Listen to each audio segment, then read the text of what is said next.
ඇයි සාර්ථක වුණු මිනිස්සුන් අපිට මැජික් එකක් වගේ පේන්නේ? අපි පළවෙනි අඩිය තියන්න බය නිසා. ඔයත් අඩියක් තියලා බලන්න. මැජික් එකක් නෑ එතන. ඒක ඇස්පැන්දුමක්. හැබැයි අපි අහුණා. මේ ලෝකේ සාර්ථක වුණු හැම මිනිසෙක්ටම වගේ ඔබටත් පුළුවන් සාර්ථක වෙන්න. සද්ද නැතුව වැඩ කරන්න. පොඩි පොඩි කාසි තමයි සද්ද දාන්නේ. ලොකු නෝට්ටු නිශ්ශබ්දයි. ඇයි බැලුම් බෝල සද්දට පිපිරෙන්නේ? ඇතුලේ හිස් නිසා. හිස් කෙනෙක් වෙන්න එපා. සද්ද නැතුව ගමන යන්න. අහස අල්ලන්න try කරන්න. පොළවේ පය ගහලා ඉන්න.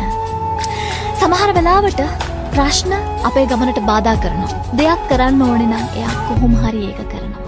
හීනවලට යන්න තව පාරවල් තියෙනවා. නැගිටලා බලන්න. සමහර වෙලාවට වාඩි වෙලා ඉති දුර පේන්නේ නැහැ. වැරදුනොත් වැරදුනාවේ. වැරදුනොත් පෙරදුනාවේ. වැරදුනොත් ඒකෙන් ඉගෙන ගන්න. හරි ගියොත් සමරන්න.